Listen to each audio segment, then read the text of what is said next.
Hello everyone, today we have the second lecture about hormones and we will be considering a few examples of how hormones are used by humans, and we're also going to consider endocrine disrupting chemicals, which are a type of pollutant which affects the endocrine system.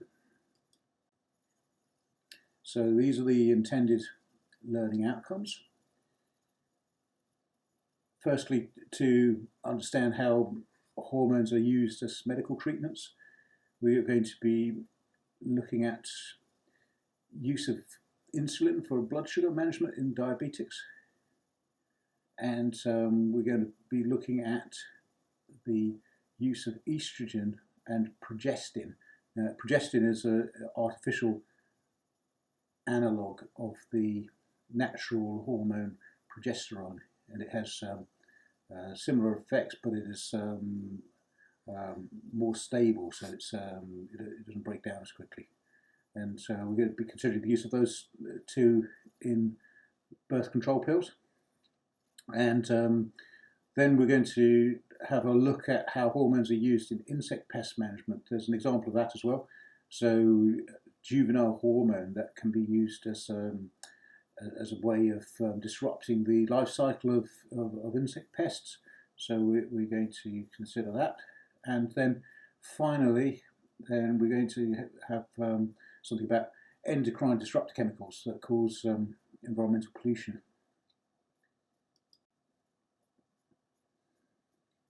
So first up, we got the use of insulin for treatment of diabetes. And insulin, if you remember from the last talk, it's produced in the pancreas, and the function of insulin is to lower blood glucose levels by promoting glucose uptake. So it stimulates the locking up of the simple sugars into the more bigger, more complex molecules. So there's less simple sugars floating around in the blood. So it's for energy storage and nutrient utilization. Just to recap on that. And oh gosh, my face is obscuring the text here. Sorry about that. The insulin that is lacking in type 1 diabetes. So type 1 diabetes, that's a chronic autoimmune condition where the pancreas produces little to no insulin, because the immune system has destroyed the insulin producing beta cells. So that means that the body is lacking the normal blood sugar regulation, and so it's not locking up. It doesn't have the insulin to tell the body to make these more complex molecules to regulate these simple sugars like glucose in the blood. And so that high blood glucose level that requires artificial insulin administration for actual survival. It's a matter of life or death. So it's like really serious, and that's what why this use of hormones is like super important here. And this condition of type 1 diabetes, not the same as type 2. It's not caused by diet or lifestyle. It's a genetic condition, and usually diagnosed in children or young adults, although it can appear at other times too. And everyone with type 1 diabetes needs to take insulin as a medication. It's super important. And this insulin, it helps to the diabetes patients to manage their blood sugar levels. That's the key thing. And give you a little break from me. Here's a short talk about how to inject insulin.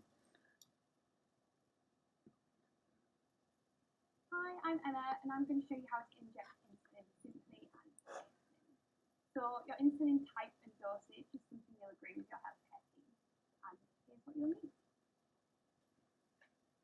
So first thing, you'll need an insulin pen. This could be disposable or reusable.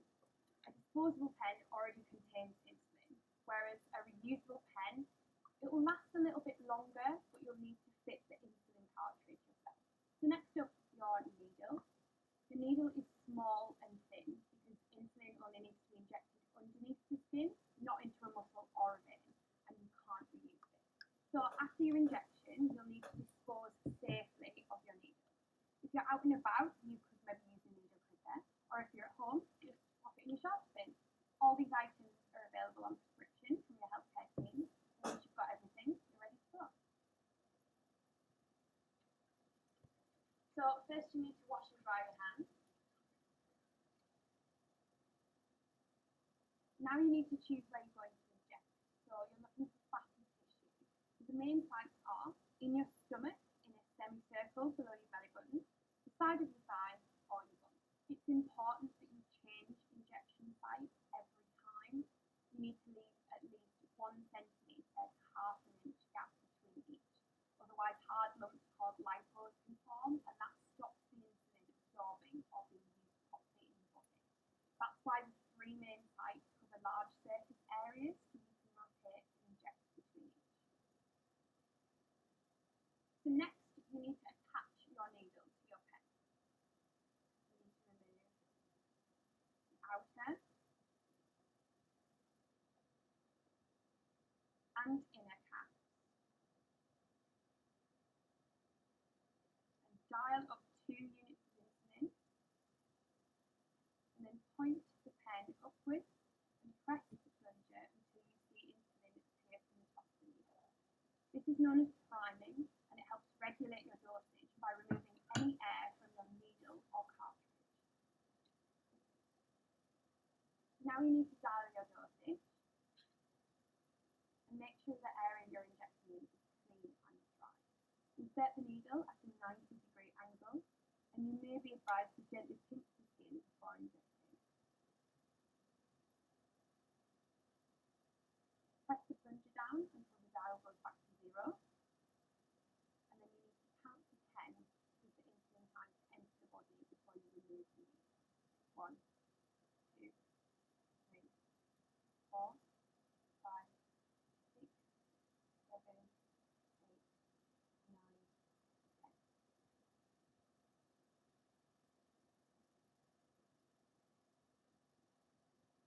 All that's left to do is to dispose of your needle.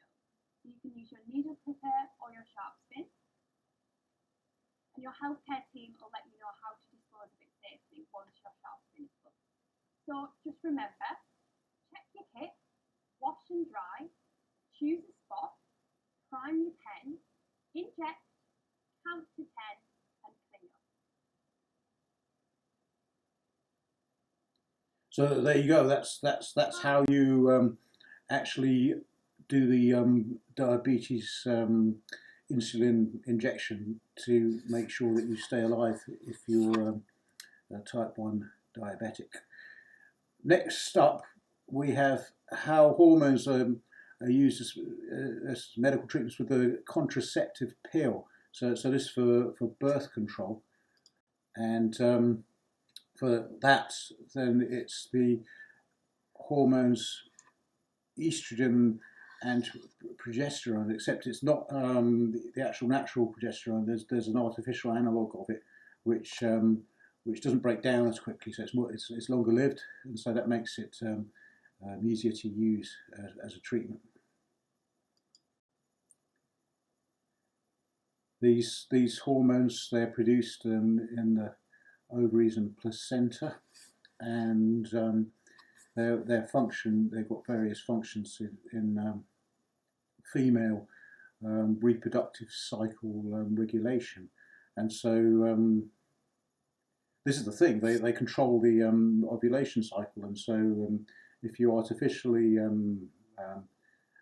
take them as a treatment, then you can regulate the menstrual cycle and prevent ovulation. So birth control pills, they prevent pregnancy mainly by using hormones to stop ovulation. I think you folks know that means releasing an egg. But they also thicken cervical mucus to block sperm from reaching an egg and thin the uterine lining to prevent implantation. Taken daily, they're over 99% effective if they're taken properly, and roughly 92% with typical use. Now, the natural hormone is progesterone, and the one that is used in the pills though is progestin, and this is a synthetic lab-made compound which actually mimics the progesterone, so it has the same biological effects. But it's more stable. There's some people think that the natural progesterone might be better tolerated by the body and have fewer side effects. But the progestins, they're commonly used in contraceptives because of their higher potency and also their greater stability. And there's two types of birth control pills. There's the combination pills which have estrogen and progestin, and those are the most commonly used. They prevent ovulation by keeping hormone levels constant, and it makes the body react as though it's already pregnant. So they're taken in 21 or 24 day cycles. And so, because the body it's sort of reacting as though it's already pregnant, it's not going to be releasing further eggs, because it's got the sort of hormone levels that would be usually associated with a pregnancy. And the other type of pill is progestin only pills, and they as these mini pills, and they only have progestin. They work mainly by thickening the cervical mucus and thinning the uterine lining rather than consistently stopping ovulation. And they're used by people who can't take estrogen if the estrogen has some side effects. So people can find that useful as a birth control method and help for family planning and things. We got a little talk about that one too, so you can have a break from me now again. Hi, I'm Keele. I'm a nurse and midwife at Planned Parenthood, and I'd like to talk to you about how to start your birth control pills. If you've been prescribed birth control pills, follow the instructions your healthcare provider gave you. If you don't have instructions from your healthcare provider, the right time to start your birth control pills is any time you know you're not pregnant. For many women, this will mean at the beginning of a menstrual period. But some women need to start your birth control pills between two menstrual periods, and that's fine as long as you know you're not pregnant. If you haven't had unprotected sex since your last period, it's a great time to start. If you have, you should do a pregnancy test before starting your pills, and only start your pills if your pregnancy test is negative. This method of starting birth control pills is known as a quick start, and it's been well studied and it's medically safe. There's no medical reason to wait until your next period. When you start the birth control pills this way in the middle of your cycle, it will take 7 days for them to become effective, so please use a backup method of birth control for the first 7 days. When you're ready to start your birth control pills, pick the time of day that you can easily remember a pill every day. This may be the morning, this may be the evening. There's no perfect time of day to take your birth control pills, just the time of day that will be easiest for you to remember. When you go to take your first birth control pill, identify which pills are the hormone pills and which pills are the placebo or non-hormone pills. The first pill in the pack is usually the one on the top left, if you're using a square pack of birth control, or the top of the circle for a circular pack of birth control. Pop the pill out of the blister pack and swallow it, and take another pill the next day the exact same way. You go on like this, taking one pill a day, every day, no matter what happens. Take a pill, whether you're blinking or not, in the order they come in the pack. Never skip around in the pack. After you finish all the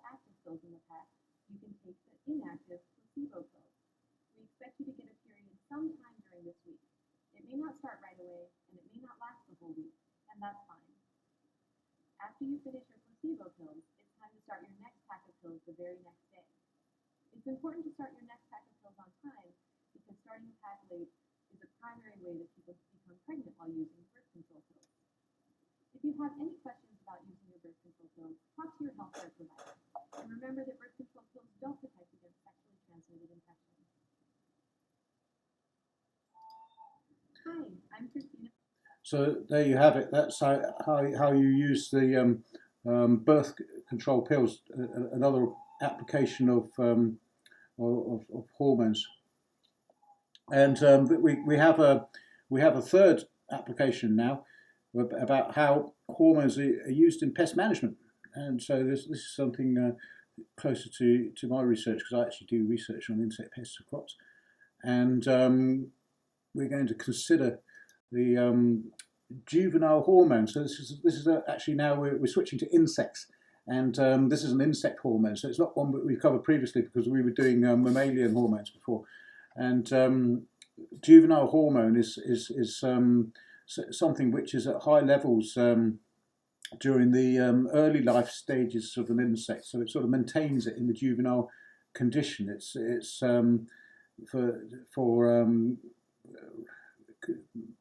letting the insect body know when it's time to sort of when it's developed enough as a juvenile to turn into an adult, and then the levels of that drop, and so it's actually a regulator of metamorphosis and development, and it maintains the insect in the juvenile state. So if there's high levels of that hormone, it keeps it in that condition and inhibits the development of an adult.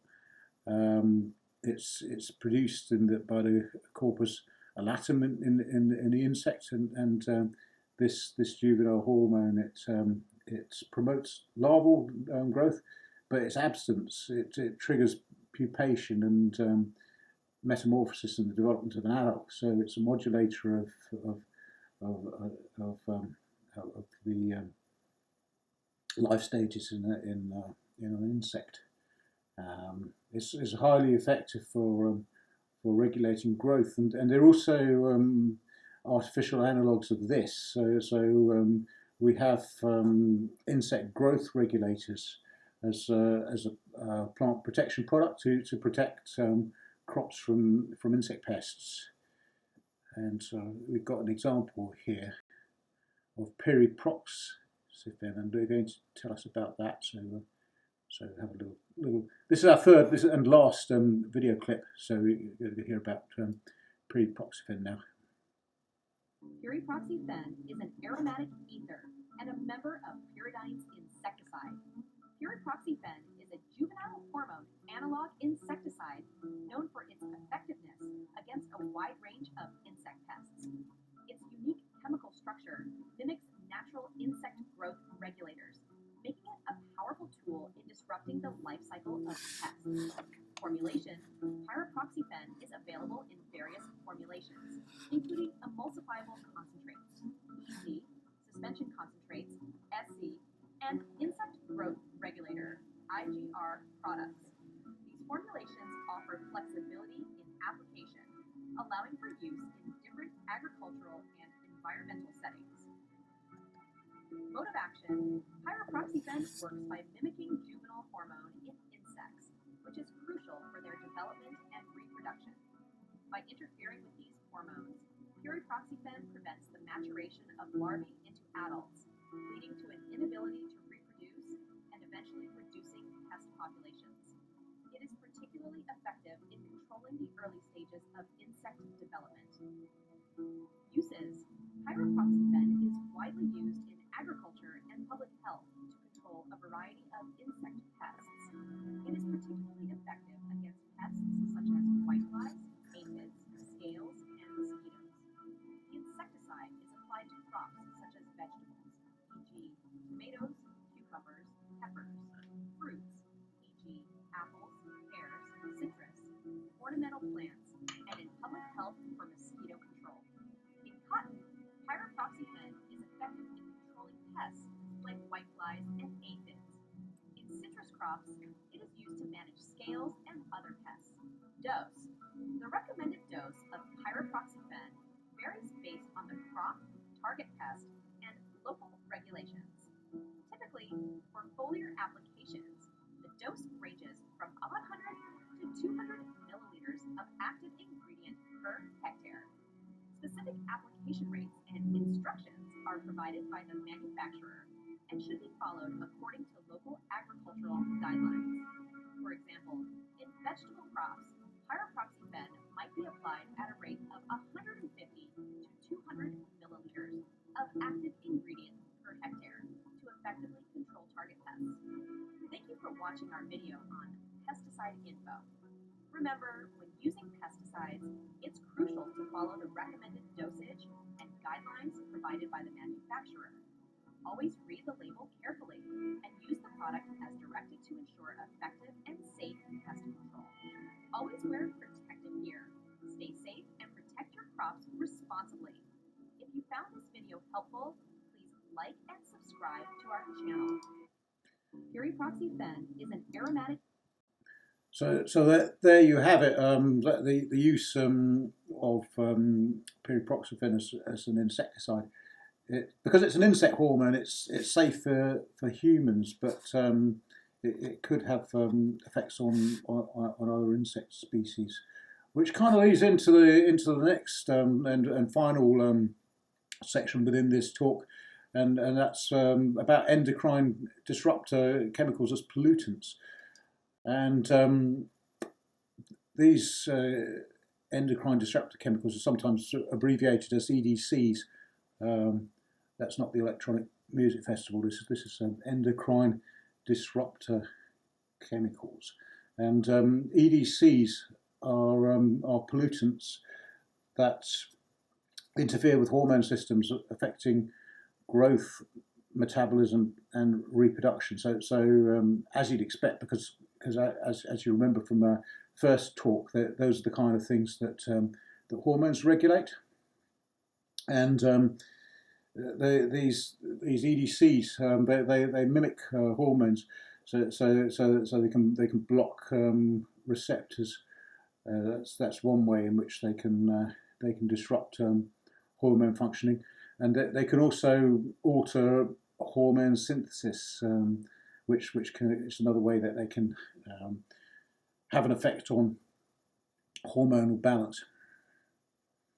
A couple of issues with these pollutant chemicals: that if they are very stable and they don't break down, then they can persist and bioaccumulate. So and if they accumulate in fat tissues, then they can sort of get more concentrated as going up the food chain in ecosystems.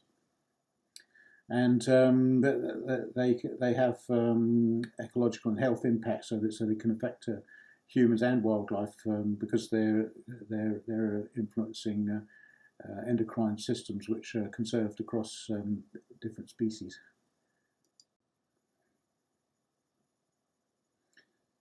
You can see here in this cartoon some of the ways in which they have an effect. So the first panel on the left shows how the cell is naturally responding to a normal, naturally occurring hormone, and then we have this. You can have a hormone mimic, which has the same effect, but it's not the actual hormone. It's a chemical which has close enough structure to actually trigger the receptor and cause a cellular response.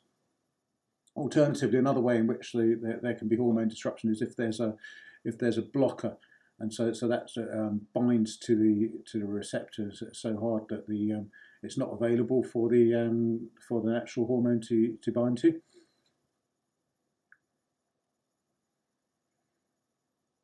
And so these are environmental pollutants. There's different sources of these. There's plastics. There's pesticides, industrial compounds, and the common feature they have is that they alter hormone function, and so they can potentially cause severe reproductive and developmental and metabolic disorders in the body. if they're messing with the hormones. So let's look a bit more at some of the sources of these. So there's PCBs, there's dioxins in there's still remain in the environment despite bans. So these have actually already been identified as harmful chemicals, and there's actually regulation now in place and bans to stop the chemical industry from using them. But because they're so stable, they're still around in the environment from previous pollution. And then we have plastics and consumer products. So it's a BPA and phthalates. Those are used in plastics and household items, and they can leach into food, into water, into dust, causing chronic exposure to them. And then another category of sources. There's another two actually. There's agricultural and pharmaceutical sources. So pesticides like DDT. DDT was a very persistent pesticide that didn't break down, and synthetic hormones that are used in pharmaceuticals. Actually, the birth control pill that can actually be a pollutant when the chemicals from that escape into the environment after if they are excreted from the body of the person who's taken them, and so that can be a sort of source of environmental pollution too. There's a longer list here now of various examples of endocrine disrupted chemicals, the EDCs. We've got atrazine. That's a herbicide, very widely used. We've got bisphenol A, abbreviated to BPA. That's used to make polycarbonate plastics and epoxy resins, widely used in manufacturing, food packaging, toys, other applications. Can be found in the lining of some canned foods and beverages. Dioxins, these are a byproduct of manufacturing processes. So for example, herbicide production and paper bleaching. So industrial byproduct released into the air from waste burning and from wildfires. Perchlorate, colour as salts, used in industrial chemicals for making rockets, explosives, fireworks, and so on. That can sometimes be found in the groundwater. It can leach into the groundwater. Per and polyfluoroalkyl substances, abbreviated PFAs. This is a large group of chemicals used widely in the chemical industry for as firefighting foam, as non-stick surfaces on kitchen equipment such as frying pans, paper, textile coatings, and so on. Then there's phthalates. This is a large group of compounds that are used as liquid plasticizers. There's hundreds of products that are using plastics that have got phthalates in them. Cosmetics too. A whole range of different products contain phthalates. We've got phytoestrogens. These are actually naturally occurring substances with hormone-like activity, but they're produced by plants, and they have similar effects of estrogen produced in mammalian bodies. So some soy foods, for example, contain natural phytoestrogen. So this is actually, it's not a human-produced pollutant; it's something which plants make. Then we have polybrominated diphenyl ethers, PBDE. There's used to make flame retardants for products like furniture foam and carpets. A couple more. There's polychlorinated biphenyls, PCBs, that were used to make electrical equipment such as transformers, hydraulic fluids, heat transfer equipment, lubricants, plasticizers. They were mass-produced globally until they were banned in 1979. So there's awareness back in at the end of the 1970s. They've already been banned since then. But because they're such persistent compounds, they're still around in the environment. And then finally, we've got triclosan. It's an ingredient that's used, previously added to some antimicrobial and personal care products like body wash and soap. It says previously, so maybe it's been banned now.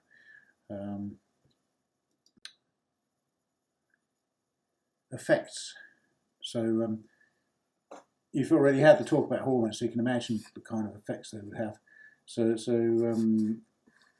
endocrine disruptors, they could affect development. During the early development, exposure to that in the early for animals when they're young, it can affect organ growth.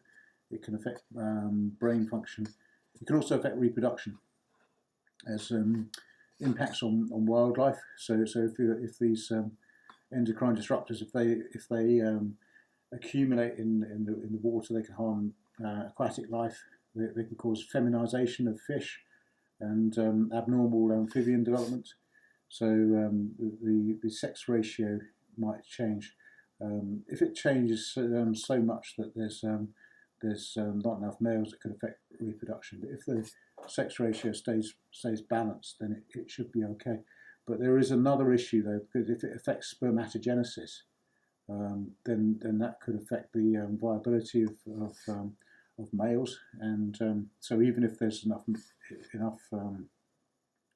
males and females, so if it's reasonably balanced, but there's not enough spermatogenesis, then that could reduce the fertility. There's human health concerns. So these endocrine disruptors, they can be linked to reproductive disorders, to metabolic diseases, and increase risk of cancer.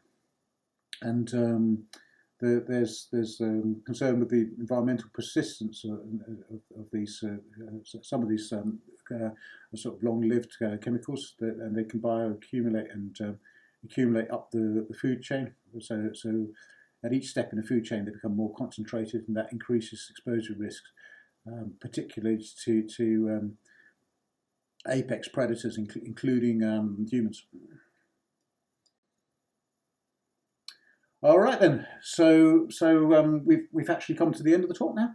Thanks very much for listening. I'll just have a recap of what the intended learning outcomes were. So it's to understand how hormones are used in medical treatments. A couple of examples there. To understand how hormones are used in insect pest management. And then finally, to be aware of the issues associated with endocrine disruptor chemicals, which are pollutants. Thank you for listening. Hope you found the talk interesting. Thanks, guys.